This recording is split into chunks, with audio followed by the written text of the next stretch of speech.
Nesta videoaula, você vai aprender como foi que as potências europeias do imperialismo ou neocolonialismo justificaram suas colonizações sobre o território e o povo africano, na chamada também Partilha da África. Lembrando que o imperialismo ou neocolonialismo do século XIX teve como principais motores econômicos a busca por mão de obra barata, novos mercados consumidores para os produtos industrializados e o acesso a recursos naturais e matérias-primas. A gente sabe que, com a grande disseminação da Segunda Revolução Industrial, as potências europeias precisavam investir cada dia mais nas indústrias dos seus países. Ou seja, a partir da segunda metade do século XIX, a Segunda Revolução Industrial transformou radicalmente o cenário econômico mundial, exigindo que as potências europeias não apenas investissem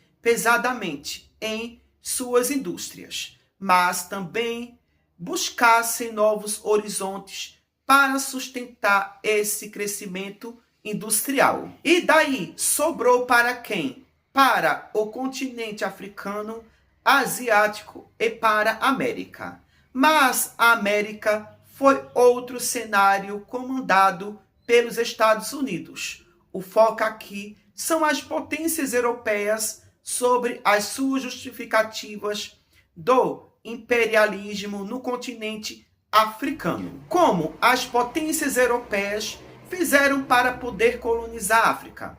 Para isso, eles usaram uma justificativa muito poderosa e bem argumentada, que foi a base teórica argumentativa, que é chamada de darwinismo social. O darwinismo social é uma proporção errada das ideias do cientista Charles Darwin, o mesmo que criou a teoria da evolução da espécie. Ou seja, o darwinismo social foi uma teoria pseudocientífica do século XIX que aplicou indevidamente os conceitos de seleção natural e sobrevivência do mais apto de Charles Darwin à sociedade humana. Na verdade, o darwinismo social é proposto por Herbert Spencer, a teoria defendida que sociedades e indivíduos mais ricos ou evoluídos eram biologicamente superiores, justificando desigualdades, racismos e imperialismo. Assim como aconteceu no imperialismo ou neocolonialismo europeu, onde os europeus brancos eram considerados como superiores, onde estavam no topo da pirâmide social europeia,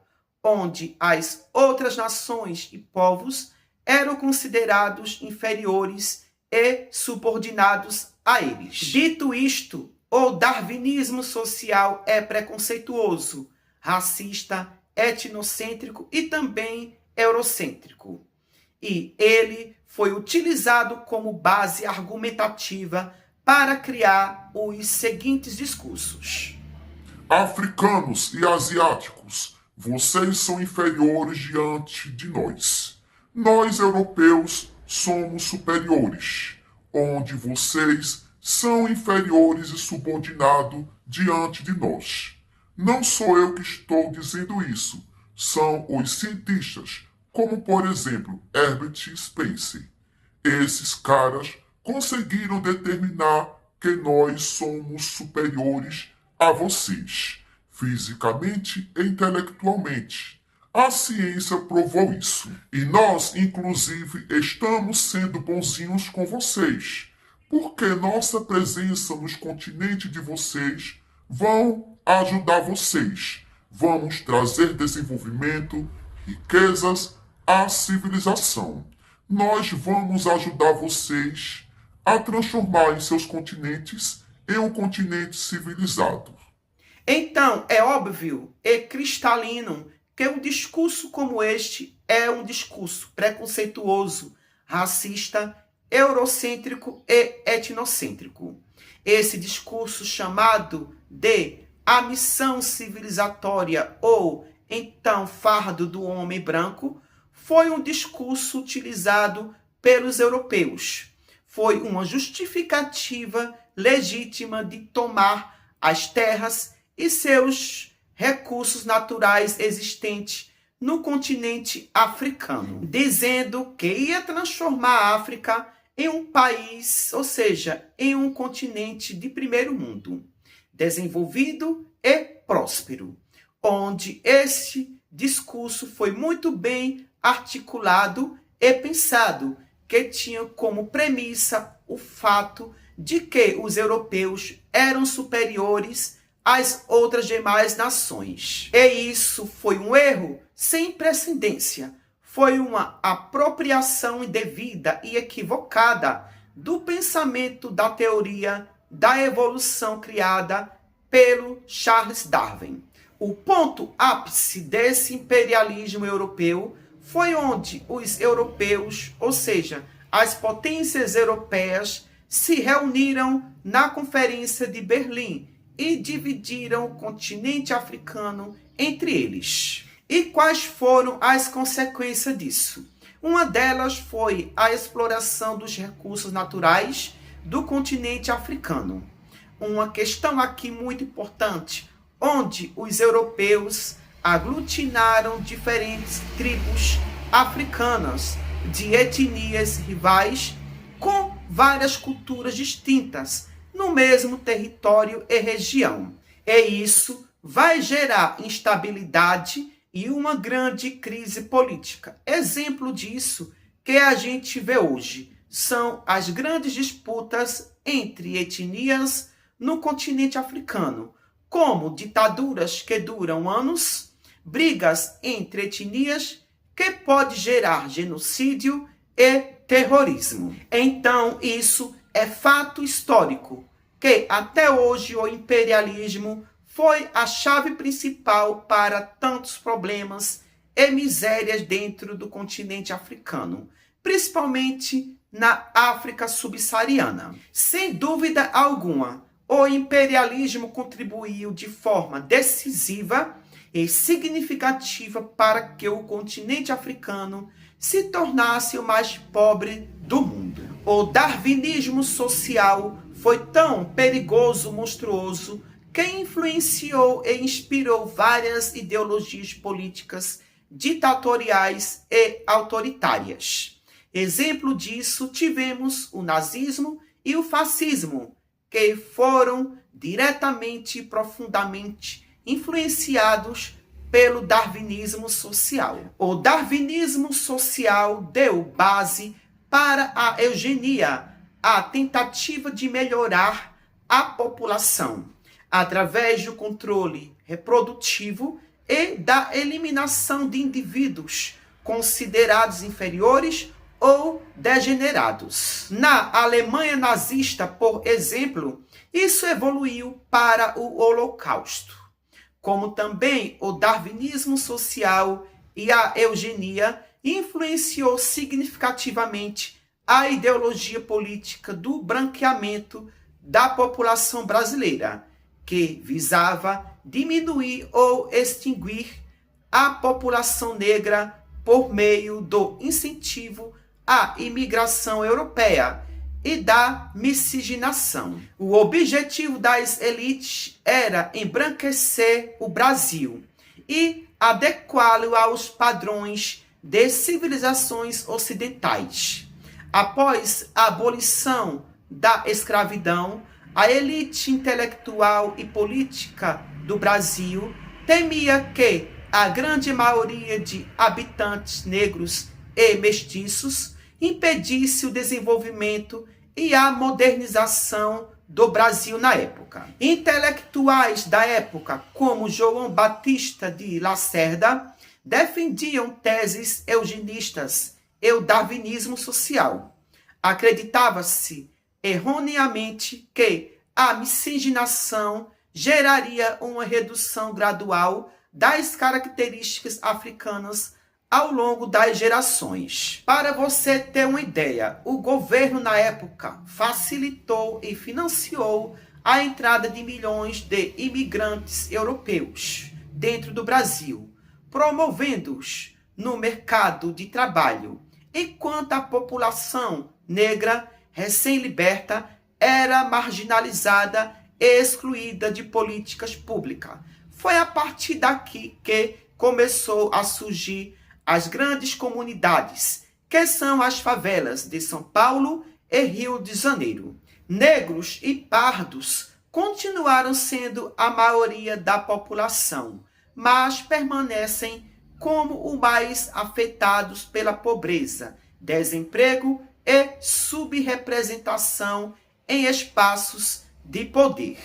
A população negra resistiu ativamente através da criação de jornais, organizações políticas, como a Frente Negra Brasileira, e da preservação de suas identidades culturais, como o samba, a capoeira e as religiões de matrizes africanas. Na Europa, a influência do darwinismo social levou regimes ditatoriais e autoritários a praticarem diversas monstruosidades, como, por exemplo, o nazismo. Já aqui nas Américas, usando como bases o darwinismo social, o preconceito com pessoas africanas e indígenas, o darwinismo social foi utilizado como uma justificativa científica para legitimar, defender e prolongar o racismo estrutural. O racismo estrutural foi fortemente fundamentado no darwinismo social e nas teorias do racismo científico do século XIX. Essas pseudociências distorceram os estudos de Charles Darwin sobre a evolução biológica para criar uma hierarquia entre os seres humanos. No entanto, é importante notar que o próprio Charles Darwin era um abolicionista convicto e repudia a escravidão.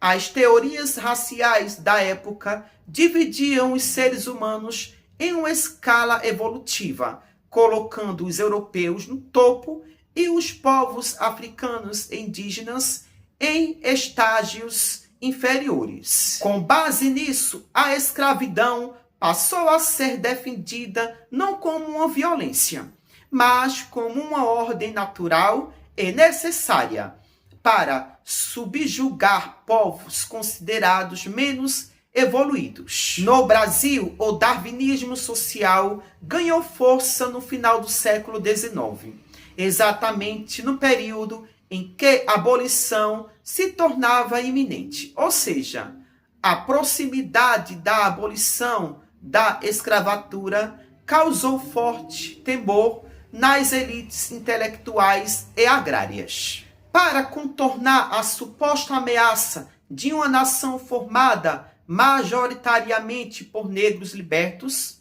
adotou-se o darwinismo social.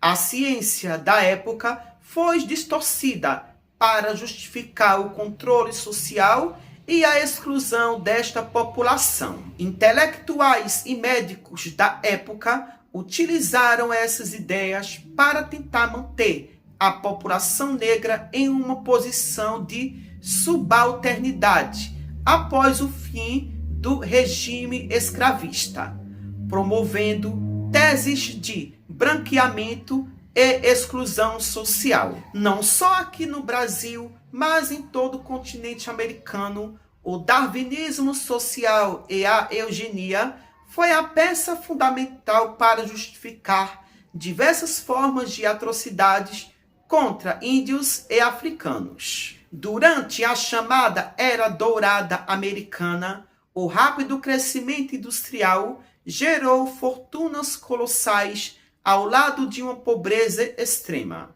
Intelectuais como o sociólogo William Graham Sumner popularizaram a ideia de que a riqueza era o prêmio natural para os mais fortes e inteligentes, enquanto a pobreza seria o fracasso inevitável dos ineptos. Magnatas do período usaram essa visão para se opor a sindicatos e leis trabalhistas, argumentando que a intervenção do Estado prejudicaria o progresso natural.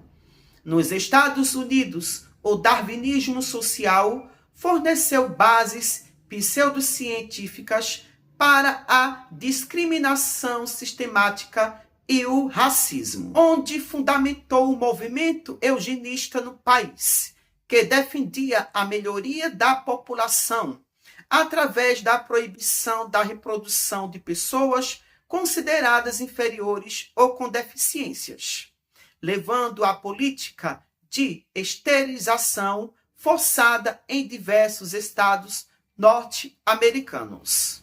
Na política externa, a teoria foi amplamente utilizada para legitimar o expansionismo americano e o imperialismo americano. A retórica do destino manifesto e da sobrevivência dos mais aptos serviu para justificar a intervenção dos Estados Unidos na América Latina e a anexação de territórios como as Filipinas, sob a premissa de que nações anglo-saxônicas tinham o dever biológico e cultural de civilizar povos considerados inferiores. Por isso que hoje temos essa divisão de América Latina e América anglo-saxônica, porque a América Latina é rotulada como uma parte territorial inferior da América, já a anglo-saxônica é considerada a parte territorial superior e desenvolvida do continente americano. Movimentos supremacistas como a Ku Klux Klan são idealizados fortemente pelo darwinismo social e a eugenia nazista. A superioridade da raça ariana defendida por Hitler. As ideias de superioridade racial e a busca por manter a pureza da raça branca sempre foram o pilar central da Ku Klux Klan. Para legitimar o racismo, a organização incorporou conceitos distorcidos de darwinismo social e eugenia. Na segunda fase do pós-guerra civil dos Estados Unidos, o movimento de maior ascensão e alcance nacional, com o lançamento do filme O Nascimento de uma Nação em 1915, a Ku Klux Klan passou por uma reformulação ideológica. O grupo redefiniu-se em torno de um nacionalismo nativista e um fanatismo religioso extremista protestantismo.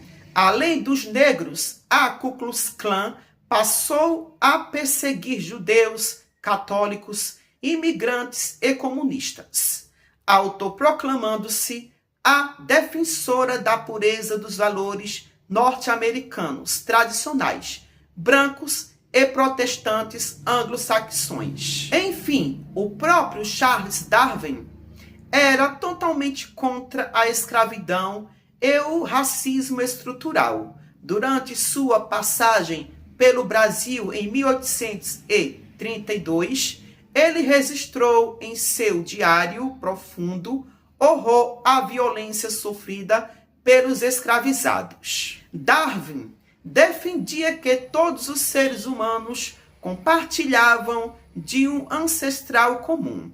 Então, por hoje só, e até o próximo vídeo. Tchau, tchau.